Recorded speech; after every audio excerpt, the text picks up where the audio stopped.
अस्सलाम वालेकुम। उम्मीद है आप सब लोग खैरियत से होंगे। अल्लाह पाक आप सबको अपनी हिफ्ज़ व अमान में रखे और सेहत व तंदुरुस्ती वाली लंबी ज़िंदगी दे। आमीन सुम्मा आमीन। जैसा कि आप सब जानते हैं कि हमने व्हाट्सएप पर एक ग्रुप बना रखा है ज़ौजैन के नाम से, जो अपने बहन भाइयों को उनके बच्चों के रिश्तों के सिलसिले में मदद करता है। अगर अब तक आपने उस ग्रुप को ज्वाइन नहीं किया तो प्लीज़ आप उस ग्रुप को ज्वाइन करें।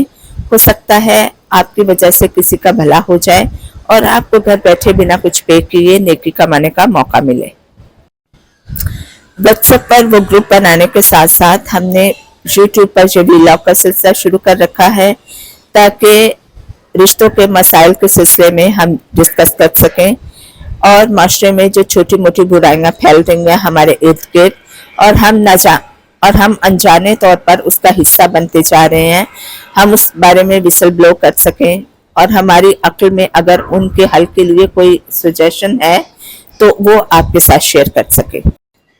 अक्सर आपने देखा होगा कि छोटी छोटी बातों पे झगड़े हो गए, इवन के शादी के मौके पर शादी चल रही है और कुछ ऐसी बात हुई कि जिसकी वजह से झगड़ा हो गया और वो शादी जो है वो ना हो सकी। कई दफा तो बातें जो होती हैं वो इस तरह की होती हैं कि वाकई यहाँ शादी नहीं होनी चाहिए थी। ये बात हमें अच्छा हुआ कि वक्त पे पता चल गई, लेकिन कई बातें ऐसी होती हैं कि जो बिल्कुल बेमानी होती हैं, लेकिन उनकी वजह से ऐसा ऐसा झगड़ा होता है कि होने वाले रिश्ते जो हैं एक पल में टूट जाते हैं। आज मैं एक वाकया आपके साथ शेयर करूंगी। यकीनन आपने नाम सुना होगा आबिद कश्मीरी, जो हमारे टीवी के, मूवीज के और स्टेज के बहुत बड़े एक्टर थे। अब इस दुनिया में नहीं रहे, अल्लाह पाक उनकी मग़फ़िरत फरमाए और उनके दर्जात बुलंद फरमाए। आमीन सुम्मा आमीन।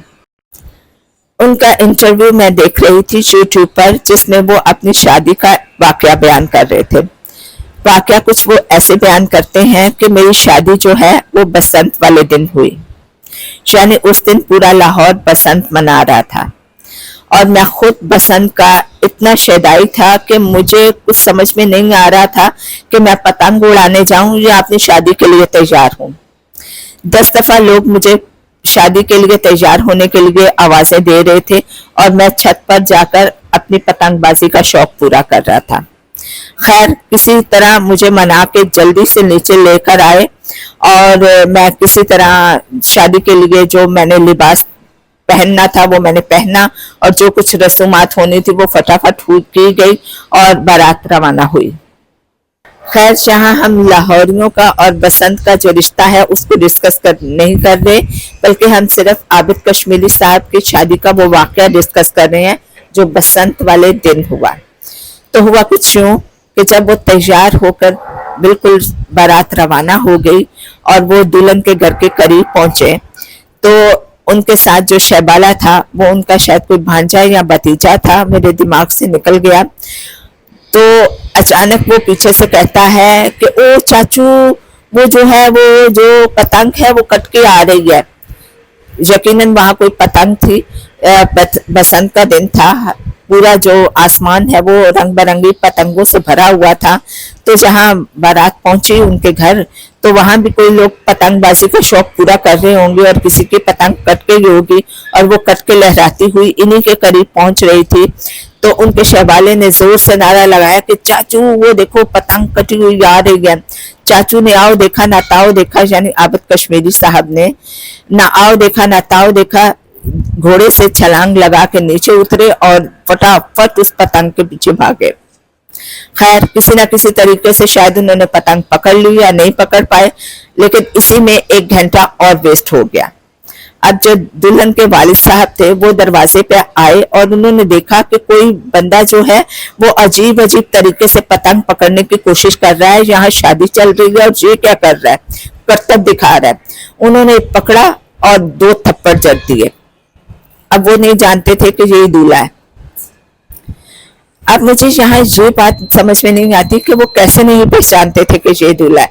यह है कि लड़की के वालिद साहब ने आबिद कश्मीरी साहब की प्रॉपर अच्छे तरीके से देखने से पहले ही 2 थप्पड़ जड़ दिए हो। कभी ऐसा होता है ना कि हम किसी को मतलब उसके मिस्टेक पे अच्छे से उसके चेहरे की तरफ देखने के बजाय अपने हाथ को पहले चलाना जरूरी समझते हैं। तो उन्होंने उनको अच्छे से देखे बगैर ही 2 थप्पड़ जड़ दिए और साथ कहा कि आज मेरी बेटी की इधर शादी हो रही है और तुम जो क्या हरकतें कर रहे हो, निकलो यहाँ से। तो आबिद कश्मीरी साहब कहते हैं कि मैंने बड़े अदब से कहा कि अंकल मैं ही तो दूल्हा हूँ। तो उन्होंने कहा सॉरी, बस बात आई गई और खत्म। थप्पड़ भी जड़ दिए, मैंने उनको बता भी दिया कि मैं दूल्हा हूँ और उन्होंने सॉरी भी कर दिया, बस बात खत्म और आगे शादी हो गई। तो इस वाकया को आपके साथ शेयर करने का मेरा मकसद ये था कि पहले लोगों में बर्दाश्त कितनी थी। अगर यही वाकया आज के किसी लड़के के साथ उसकी शादी वाले दिन उसका ससुर करता और न अनजाने में हो जाता जैसा कि तब हुआ था, तो वो लड़का क्या करता या उस लड़के के घर वालों का रवैया क्या होता। ओहो, अभी हम यहाँ पहुंचे हैं और ये हमारे बच्चे के साथ ऐसा सलूक कर रहे हैं। हाँ, एक तो हम लड़के वाले, तुम लोगों को ये करना चाहिए था, वो करना चाहिए था। सबसे पहले तो ये कि ये शादी ही खत्म हो जाती। अगर होती भी तो जिंदगी भर के लिए वो जो लड़की वाले हैं वो लड़के से माफियां ही मांगते रहते। तो वक्त के साथ साथ जहां हम में और बहुत सारी कमियां पैदा हुई हैं, वहां बर्दाश्त की भी कमी पैदा हो गई है। हमें अपने बर्दाश्त के पैमाने को थोड़ा बड़ा करना होगा। आज के दौर में बहुत कुछ बर्दाश्त करना पड़ता है, लेकिन हमें बर्दाश्त के साथ साथ ये भी देखना होगा कि जो हम बर्दाश्त कर रहे हैं वो हमारे हाजमे के लिए सूटेबल है कि नहीं।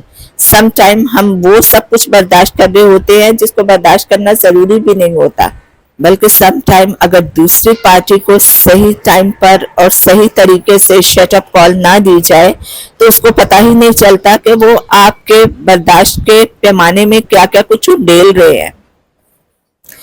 इसलिए सबसे पहले तो अपने बर्दाश्त के पैमाने को, अपनी बर्दाश्त को बड़ा करें, सब्र करें, लेकिन उसके साथ साथ ये भी देखें कि आप क्या बर्दाश्त कर रहे हैं और कितना सब्र कर रहे हैं और किसके कहने को बर्दाश्त कर रहे हैं और क्यों कर रहे हैं।